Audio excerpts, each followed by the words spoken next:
Crypto Twitter is awash with the rumor of SEC Chairman Gary Gensler resigning from the regulatory agency. Pro-XRP attorney John Deaton commented on the rumors, saying a Gensler resignation. Several members of the XRP community have speculated that a settlement in the SEC v. Ripple lawsuit is imminent in light of Judge Sarah Netburn's decision. For background, yesterday, Judge Netburn instructed the parties to hold a settlement conference if they feel it would be beneficial at this time. If so, the parties must agree on 3 mutually suitable days. Yesterday, Fox Business reporter Eleanor Terrett tweeted a link to the report. Because the court schedule is so full, the judge requests that the parties establish the settlement conference date at least 6 to 8 weeks in advance. The ruling said that the court would not abide by any requests for settlement discussions that were submitted after the deadline. Furthermore, it said that late requests for settlement talks would not result in a postponement of lawsuit deadlines. However, the ruling has caused considerable consternation among XRP supporters, who had hoped the dispute would soon be resolved. Strangely, Terrett used Twitter to explain Judge Netburn's ruling on the settlement.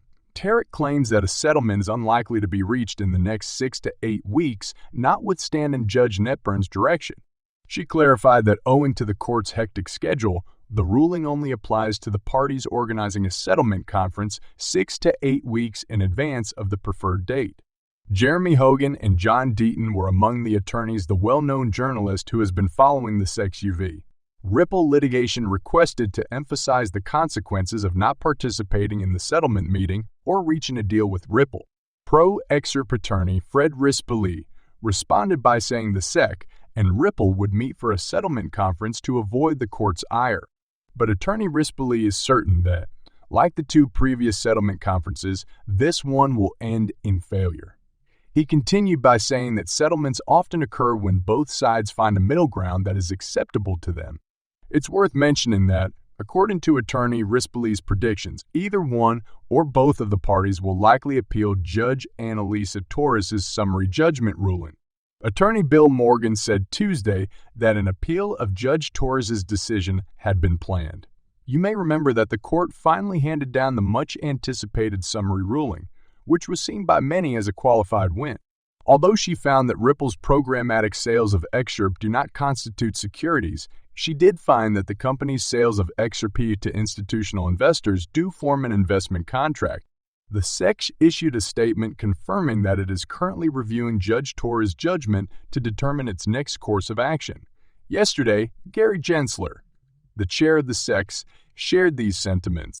Gensler reports that the SEC was dissatisfied with the court's decision on retail investors in the Ripple case. He continued by saying that the panel is reviewing that aspect of the ruling. The U.S. Securities and Exchange Commission, SEC, just issued a public statement stating that Judge Annalisa Torres erred in her judgment in favor of Ripple and XRP last week, signaling its intention to appeal the verdict. Judge Torres determined last week that about half of Ripple's XRP sales over the years are not investment contracts. According to the SEC's recent allegation, the ruling has given other defendants battling in similar cases hope. As previously reported by Times Tabloid, the legal team defending Terraform Labs and Do Kwon, the creator of the collapsed Terra blockchain, referenced Ripple and XRP's recent success against the SEC to bolster their effort to dismiss the regulatory agency's case over Terra's collapse. As previously stated in a tweet, James Key Phelan, a defense lawyer and former federal prosecutor, SEC is presently exploring a review of the historic XRP triumph. Do Kwon, the imprisoned Terraform Labs co-founder, is one of the defendants seeking to use Torres' ruling to circumvent the securities regulator. In a lawsuit filed in Manhattan federal court in February, the SEC accused Kwon with fraud and other legal offenses. The SEC said in its statement that the judge in Kwon's case should not consider the Ripple case as precedent. Torres' ruling, according to the agency, adds unfounded requirements to determining whether an asset is a security, which would lead to an appeal of the verdict. According to the SEC legal staff, the conclusion was impossible to reconcile with all of these core securities law principles.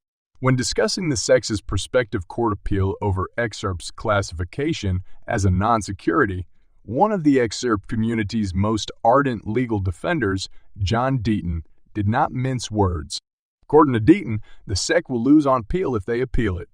The possibility of the SEC taking the case to the U.S. Court of Appeals was raised today as the securities regulator filed a brief detailing the recently finished Ripple versus SEC case. The SEC said in the paper that it is considering the various available avenues for further review and intends to recommend that the SEC seek such review. The aforementioned document is connected to the current SEC litigation against the defunct Terraform Labs, which includes its controversial founder, Do Kwon. Since late 2020, the SEC's EVs Ripple litigation has been ongoing. Now that we're in the third quarter of 2023, the globe is becoming impatient to hear the court's decision on this protracted dispute. Most people expect a favorable verdict in favor of XRP before the end of this quarter. The issue on everyone's mind right now is when the Ripple and XRP litigation will be resolved. A brief conversation about this occurred on Twitter among members of the online crypto community. Let's take a look at the many reasons why the XRP litigation has taken so long. According to this tweet, the reactions have definitely been about both parties of the litigation gaining time. According to one comment, the case generated a lot of attention, but if it takes a long time, people will lose interest. According to their remark, they predict that the value of XRP will ultimately skyrocket since it provides a valuable use case. As a result, investors of XRP, in their perspective, will acquire exponential riches over time. As a result, the SEC is attempting to lengthen the term of the litigation in order to dissuade interest, resulting in a smaller pool of persons profiting. Meanwhile, another respondent argues that the XRP litigation is taking so long because the court expects both parties to settle rather than go to war. At the same time, the same answer claims that Ripple is postponing the litigation in order to bring on additional on-demand liquid partners. Furthermore, according to another statement, the XRP case will not be resolved for another year. However, they failed to explain why they hold this opinion. Instead, another statement suggests that the XRP case might be extended for another year. According to this explanation, any and all delays are most likely attributable to the extremely sluggish speed of the American judicial system. On July 11, John Deaton disclosed some details about how much Judge Annalisa Torres charges for judgment on court matters. The XRP community is awaiting Judge Torres' verdict after Ripple and the U.S. Securities and Exchange Commission submitted reply papers in December. While it has been 7 months, Ripple is not Judge Torres' sole case. He said that the Thor Equities case's reply papers were also submitted in December, and that Judge Torres has yet to decide.